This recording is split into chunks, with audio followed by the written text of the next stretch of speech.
the entire world going digital, the norm of a written contract is soon going to become obsolete.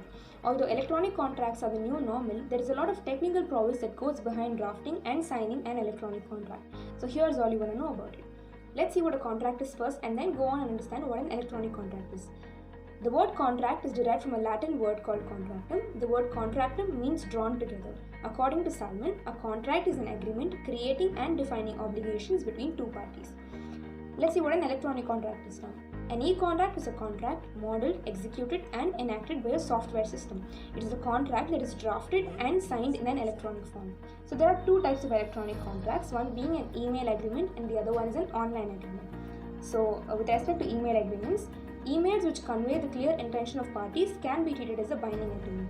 So this can be inferred from the decision in the case Primex International FZE versus Vedanta Aluminium Limited, in which, while recognizing the change in the execution of commercial transactions, the Supreme Court disregarded the argument that mere exchanges over email does not qualify as contracts, and it held that once a contract is concluded orally or in writing, the mere fact that a formal contract has to be prepared and initialed by the parties would not affect either the acceptance or the implementation of the particular contract.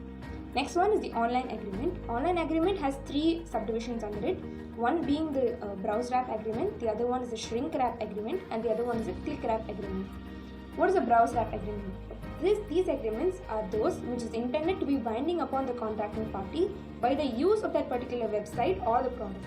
These include the user policies and terms of service of websites that are in the form of terms of use or terms of service, which can be found at the corner bottom of a website in the form of a hyperlink, which most of us will be familiar of. Next one is the shrink wrap agreement. These contracts are a license agreement by which the terms and conditions of the contract are enforced upon the contracting parties, which are usually present on the plastic or in the manuals accompanying the product which the consumer buys. The next one is the click wrap agreement. This is the most familiar one of the above three. These agreements require the user to give his consent to the terms and conditions which are known as the user agreement and govern the licensed usage of the software by merely clicking OK or I agree. Now we've seen what a contract and an e-contract is, and we've also analyzed the types of e-contracts available. So to see if these e-contracts are legal and valid in our country, we have to refer to provisions of certain acts. The first one being the Indian Contract Act 1572 and the Information Technology Act 2000 and the Indian Evidence Act of 1874. So with respect to the Indian Contract Act, under the section 2 clause H of this act, an agreement enforceable by law is a contract. The Act provides a basic contractual rule that a contract is valid if it is made by competing parties out of their free consent for a lawful object and a consideration. There is no specific way of communicating an offer and an acceptance. It can be done either verbally, by a written form, or through conduct. So it is the acceptance of the offer and the intimation of that acceptance which results in a complete contract. The intimation must be done by some external manifestation which the law regards as sufficient. So thus an electronic contract is as valid as a normal contract. The only condition is that it should possess all the essentials of a valid contract. Now when we see it from the perspective of the Information Technology Act 2000, the provisions of this act gives legal recognition to e-contracts. So this can be inferred from the section 10A of this act, which states that where in a contract formation, the communication of proposals, the acceptance of proposals and the revocation of proposals and acceptances, as the case may be, are expressed in electronic form or by the means of electronic record, such contracts shall not be deemed to be unenforceable solely on the ground that such electronic form or means was used for this purpose. When a contract has to be completed, it has to be affixed by a signature when we complete a normal contract. So with respect to an e-contract, we go by a digital signature. A signature is a schematic script related with a person. A signature on a document is a sign that the person accepts the purpose of this document which has been recorded. Section 3 of this Act delivers for the verification of electronic records by affixing a digital signature. Verification of electronic record by electronic signature or electronic authentication technique shall be considered reliable.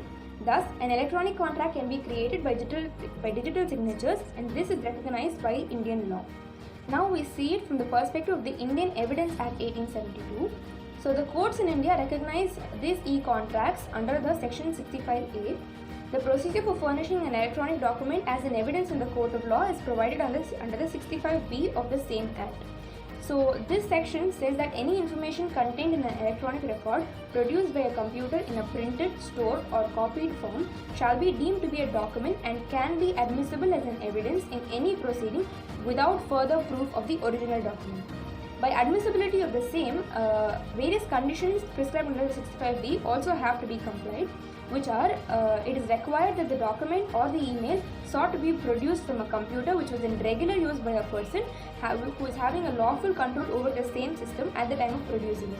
The next one is that the document or the email which was stored or received during the ordinary course of activities, the information was fed into the system on a regular basis.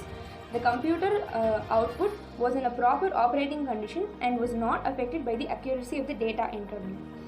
An e-contract is basically a communication between two parties in the respect of the transfer of goods or services. Thus, any email communication or other communication made electronically is recognized as a valid evidence in the court of law as under this Act.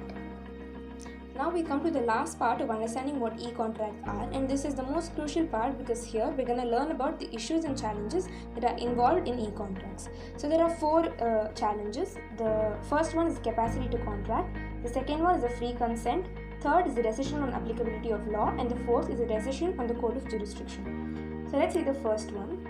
Capacity to contract. One needs to ensure that the person who is entering into an electronic contract should have the legal competence and capacity to enter into a contract. Often it is a nameless individual on the other side of the computer or a smartphone who is entering into a contract. The service provider has no idea whether the individual who has clicked on the I agree text is legally competent to enter into a contract or not. Capacity to contract is one of the most important prerequisites for entering into a contract as per the Indian Contract Act 1872, which is mentioned in sections 10, 11 and 12 of the same Act. Contracts entered into by individuals who are not competent are merely void. There may arise a situation where infants who are not old enough to enter into a contract are entering into an online contract with the service provider by merely clicking an I agree text. This agreement is a void agreement. So next we come to free consent. Free consent is an essential prerequisite of a valid contract. In online contracts, there is no scope for negotiation. This is the great disadvantage for the user, but the option to take it or leave it is always with the user. In the case LIC of India versus Consumer Education and Research Center, the Supreme Court has held that in the dotted line contracts, there would be no occasion for a weaker party to bargain as to assume to have equal bargaining power. He has either to accept or leave the service or goods. His option would either be to accept the unreasonable or unfair terms or forego this service forever. Hence, it can be concluded that the user should be prudent while giving his consent to avoid troubles.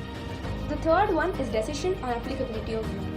The Indian law provides two choices to apply personal jurisdiction, that is to apply the law on a forum or to apply the law of the site of the transaction or occurrence that gave rise to the particular litigation in the first place.